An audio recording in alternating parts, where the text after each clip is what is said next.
शिव महापुराण द्वितीय खंड 26वां अध्याय। शिव के वैश्यनाथ नामक अवतार का वर्णन।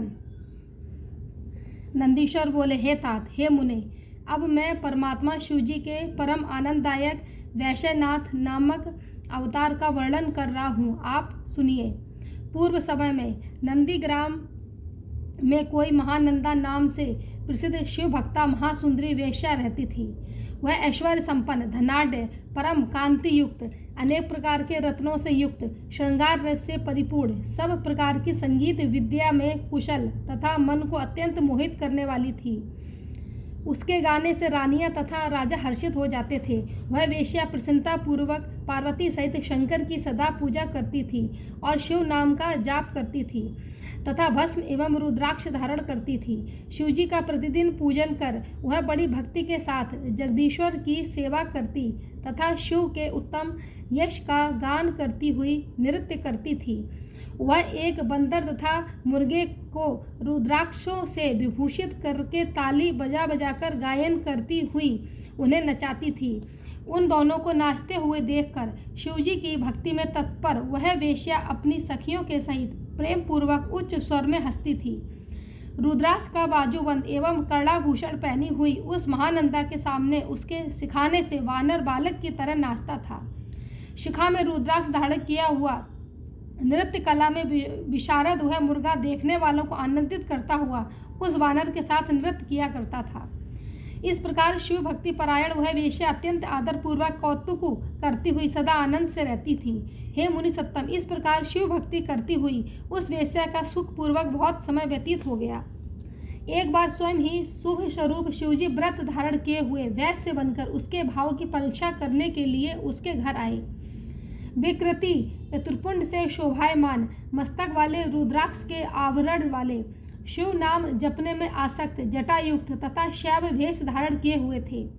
शरीर में भस्म लगाए तथा हाथ में उत्तम रत्नों से युक्त श्रेष्ठ कंकड़ पहने वे परम कौतुकी की तरह शोभित हो रहे थे। उन आए हुए वैश्य की भली भांति पूजा करके उस सुंदरी वेश्या ने बड़े आनंद के साथ उनको आदर सहित अपने स्थान में बैठाया। उसकी कलाई में अति मनोहर सुंदर कंकड़ को देखकर उसमें उसकी लालसा उत्पन्न हो गई और वह वेश्या चकित होकर उनसे कहने लगी, महानंदा बोली, आपके हाथ में स्थित यह महारत्न जड़ित कंकड़ शीघ्र ही मेरे मन को आकर्षित कर रहा है। यह तो दिव्य स्त्रियों के योग आभूषण है। नंदीश्वर बोले, इस प्रकार नवीन रत्नों से युक्त हाथ के भूषण के प्रति उसे लालसा युक्त देखकर उदार बुद्धि वाले वैश्य ने मुस्कुराकर कहा। वैश्य शिव भगवान जी थे। वैश्यनाथ बोले, यदि इस रत्नोपम दिव्य कंकन में तुम्हारा मन लुभा गया है तो तुम ही प्रीति से इसको धारण करो, किंतु इसका क्या मूल्य दोगी? वैश्या बोली, है हम व्यभिचारी वेश्याएं हैं, पतिव्रताएं नहीं हैं। व्यभिचार ही हमारे कुल का धर्म है, इसमें संशय नहीं। निश्चय ही इस हस्ताभूषण ने मेरे चित्त को आकृष्ट कर लिया, इसलिए मैं 3 दिनों तक 3 रात आपकी पत्नी बनकर रहूंगी। वैश्य बोले, हे वीरवल्लभे, बहुत अच्छा, यदि तुम्हारा वचन सत्य है तो मैं यह रत्न कंकन देता हूँ और तुम 3 रात तक मेरी पत्नी बन जाओ। हे प्रिय, इस व्यवहार में सूर्य तथा चंद्रमा साक्षी हैं, यह सत्य है। ऐसा 3 बार कहकर तुम मेरे हृदय का स्पर्श करो। वेश्या बोली, हे प्रभु, 3 दिन तक 3 रात आपकी पत्नी होकर मैं सह धर्म का पालन करूंगी। यह सत्य है, इसमें संदेह नहीं। नंदीश्वर बोले, उस महानंदा ने 3 बार ऐसा कहकर सूर्य और चंद्रमा को साक्षी मानकर अत्यंत प्रसन्नता पूर्वक उनके हृदय का स्पर्श किया। तब वे वैश्य उसे रत्न जड़ित कंकन देकर उसके हाथ में रत्नमय शिवलिंग देकर यह कहने लगे।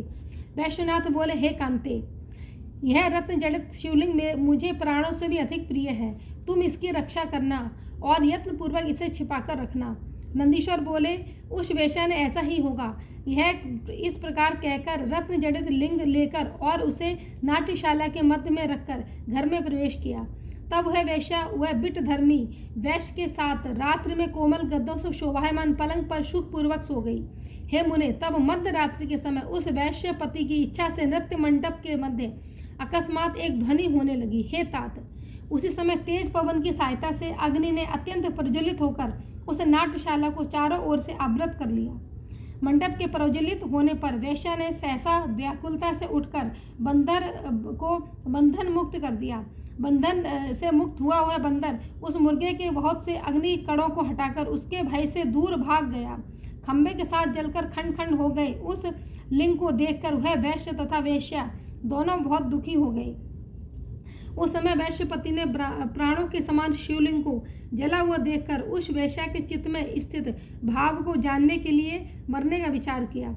अनेक लीलाएं करने वाले तथा कौतुकवश मनुष्य धारण किए हुए महेश्वर स्वरूप वैश्यपति ने महादुखी होकर उस दुखित वेश्या से कहा, अब मैं अग्नि में प्रविष्ट हो जाऊंगा।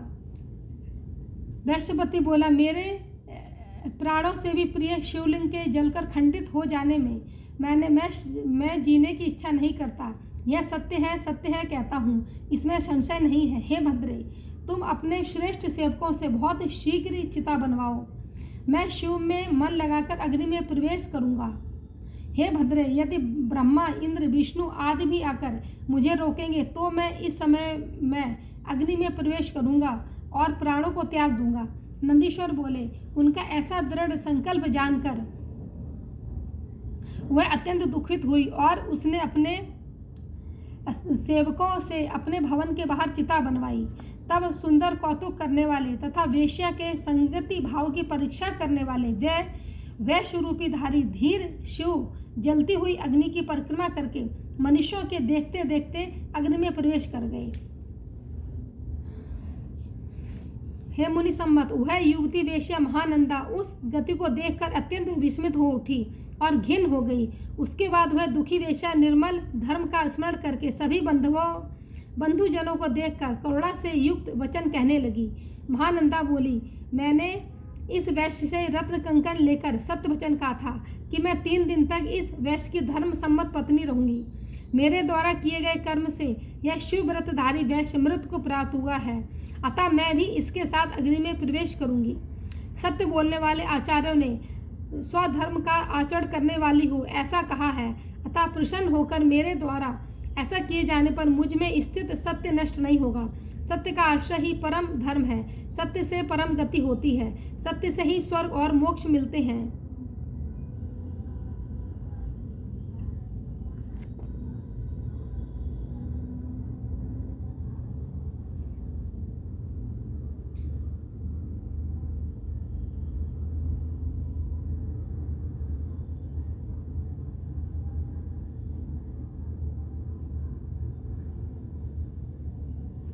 अतः सत्य में ही सब कुछ प्रतिष्ठित है। नंदीश्वर बोले, इस प्रकार दृढ़ संकल्प वाली उस नारी ने अपने बंधुओं द्वारा रोके जाने पर भी सत्य के लोप के भय से प्राणों का त्याग देने का निश्चय किया और श्रेष्ठ ब्राह्मणों की अपनी सम्मति देकर सदाशिव का ध्यान लगाकर उस अग्नि की 3 बार परिक्रमा करके वह उसमें प्रवेश करने को उद्यत हुई। अपने चरणों में समर्पित मन वाली उस वैश्या को जलती अग्नि में गिरती देखकर प्रकट हुए उन विश्वात्मा शिवजी ने रोक दिया।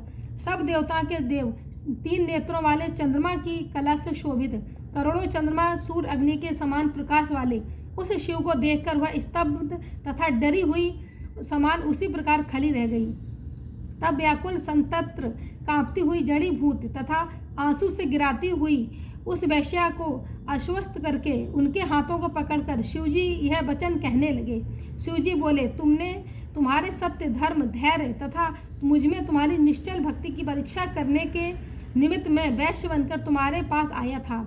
मैंने अपनी माया से अग्नि को प्रदीप्त कर तुम्हारे नाट्य मंडप को जलाया है और रत्नलिंग को दग्ध करके मैं अग्नि में प्रविष्ट हुआ हूँ। तुम सत्य का अनुस्मरण करके मेरे साथ अग्नि में प्रविष्ट होने लगी, अतः मैं तुम्हें देवताओं के लिए भी दुर्लभ भोगों को प्रदान करूंगा। हे सुश्रोणी, तुम जो चाहती हो उसे मैं तुम्हें देता हूँ। मैं तुम्हारी भक्ति से प्रसन्न हूँ। तुम्हारे लिए मुझे कुछ भी अदेय नहीं है। नंदीश्वर बोले, इस प्रकार भक्त वत्सल गौरीपति शिवजी के कहने पर वह महानंदा वेश्या शंकर जी से कहने लगी। वेश्या बोली, भूमि, स्वर्ग तथा पाताल भोगों में मेरी इच्छा नहीं है। मैं आपके चरण कमलों के स्पर्श के अतिरिक्त अन्य कुछ नहीं चाहती हूँ। जो मेरे भृत्य तथा दासियाँ हैं और जो अन्य बांधव हैं वे सब आपके दर्शन के लिए लालायित हैं। और आप में ही चित्त की वृत्तियां लगाए हुए हैं। मेरे सहित इन सभी को अपने परम पद की प्राप्ति करा के पुनर्जन्म के घोर भय से छुड़ाइए। आपको नमस्कार है। नंदीश्वर बोले। इसके उपरांत शिवजी ने उसके वचन का आदर कर उसके सहित उन सबको अपने परम पद की प्राप्ति कराई। मैंने वैश्वनाथ के परम अवतार का वर्णन आपसे कर दिया, जो महानंदा को सुख देने वाला तथा भक्तों को सदा आनंद देने वाला है। शिव के अवतार रूप वैश्वनाथ का यह दिव्य चरित्र परम पवित्र, सत्पुरुषों को शीघ्र सब कुछ देने वाला, महानंदा को परम सुख देने वाला तथा अद्भुत है। जो भक्ति सहित सावधान होकर इसे सुनता है अथवा सुनाता है, वह अपने धर्म से पतित नहीं होता और परलोक में उत्तम गति प्रदान करता है। बोलो शंकर भगवान की जय।